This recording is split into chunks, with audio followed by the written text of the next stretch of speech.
Porque já o mistério da injustiça opera somente a um, que agora o retém, até que do meio seja tirado.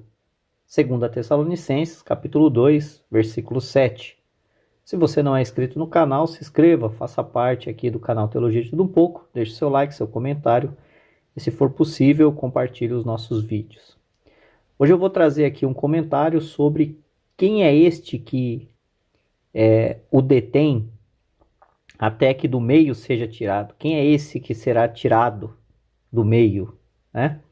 E como será a atuação do Espírito Santo na grande tribulação após a igreja ser retirada da terra antes do período tribulacional. Vem comigo e vamos ver este comentário sobre esta passagem. Muitas pessoas têm dúvida sobre como será, né, a atuação do Espírito Santo na era tribulacional, né, ou no período da grande tribulação. E quem é este que detém, né, a vinda do anticristo? Quem é esse? Né? Então eu vou trazer aqui esse comentário que eu achei bem pertinente e acredito que vai ajudar muitos irmãos a entender e elucidar essa questão, ok?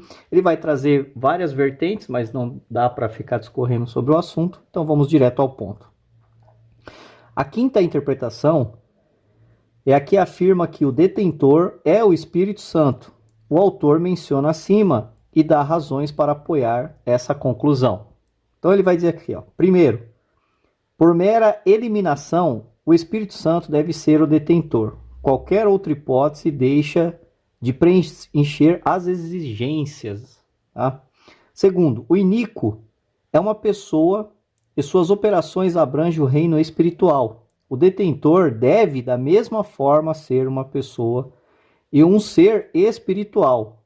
Para deter o anticristo até a hora de sua revelação, meros agentes ou forças espirituais impessoais seriam insatisfatórias. 3.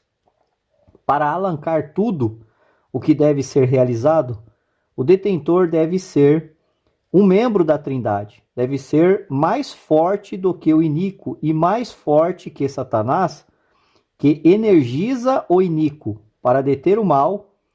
No decorrer dos séculos, o detentor deve ser eterno. O campo de ação do pecado é o mundo inteiro. Logo, é imperativo que o detentor seja alguém não limitado pelo tempo e espaço. 4. Essa era é, de certa forma, a dispensação do Espírito, pois ele trabalha agora de maneira diferente dos outros séculos, como uma presença residente nos filhos de Deus. A era da igreja começou com o advento do Espírito em Pentecostes e terminará com o inverso do Pentecostes, a retirada do Espírito. Isso não significa que ele não estará operando, apenas que não será mais residente. Isso aqui tem que ficar bem na mente dos irmãos, ó. Não será, vou até marcar aqui, ó. Não será residente, tá bom? Porque existe um ministério. A gente vai falar um pouquinho mais disso na frente. Aí subindo aqui, é bem interessante.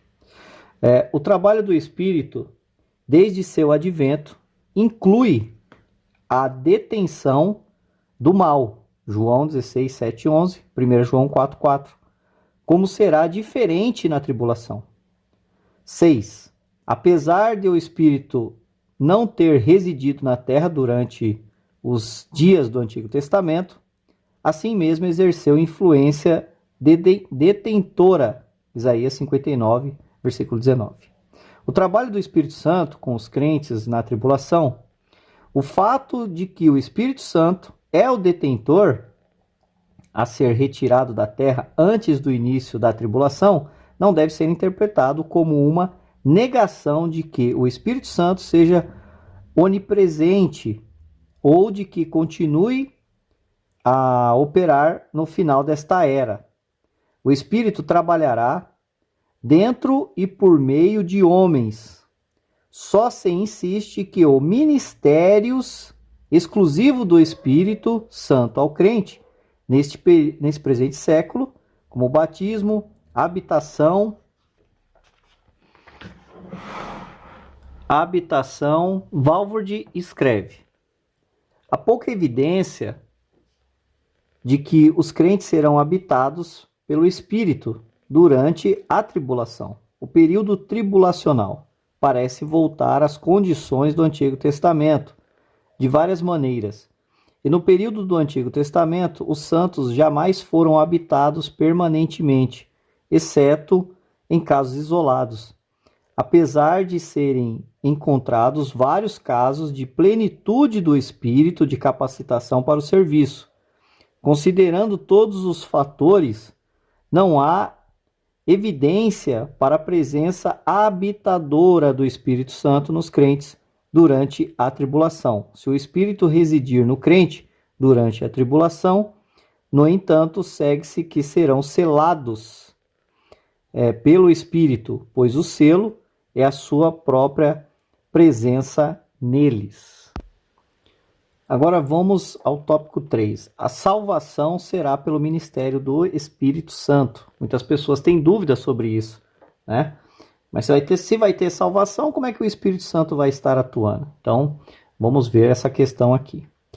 Ao identificar o Espírito Santo como detentor em 2 Tessalonicenses 2,7, vem a alegação persistente dos oponentes, ou que são contrários, né, a essa posição, dessa opinião, que dizem que o Espírito Santo deve cessar de operar no mundo na tribulação, porque não estará mais morando no corpo de Cristo como seu templo.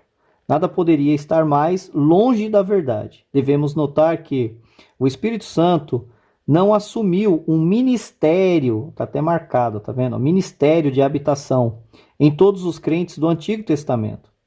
Mas o Senhor, referindo-se a alguém sobre esta economia, mostra claramente que a salvação era pela operação do Espírito Santo.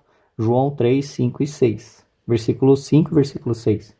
Mesmo sem esse ministério de habitação do Espírito Santo, os santos do Antigo Testamento foram salvos pelo Espírito Santo, apesar de ele não habitar em tais crentes como um templo. Assim, no período tribulacional, o Espírito Santo, que é onipresente, fará o mesmo trabalho de regeneração que fazia quando Deus lidava anteriormente com Israel, mas sem um ministério de habitação.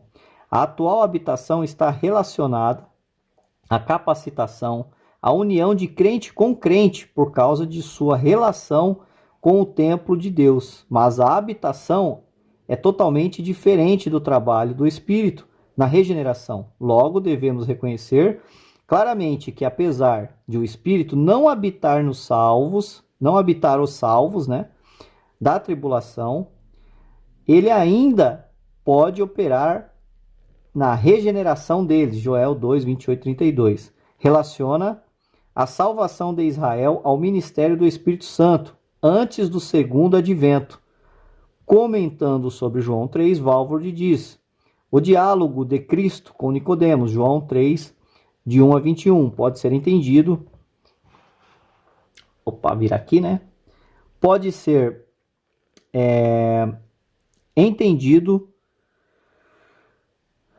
Cadê? Aqui. O diálogo de Cristo com Nicodemos pode ser entendido como uma confirmação de que haverá salvação durante a tribulação e de que ela será obra do Espírito Santo. Kelly acrescenta: quero então afirmar explicitamente minha própria convicção de que a salvação de todos os salvos em todas as épocas depende da obra de Cristo e do Espírito. É um único aplicador eficaz dessa obra em qualquer alma.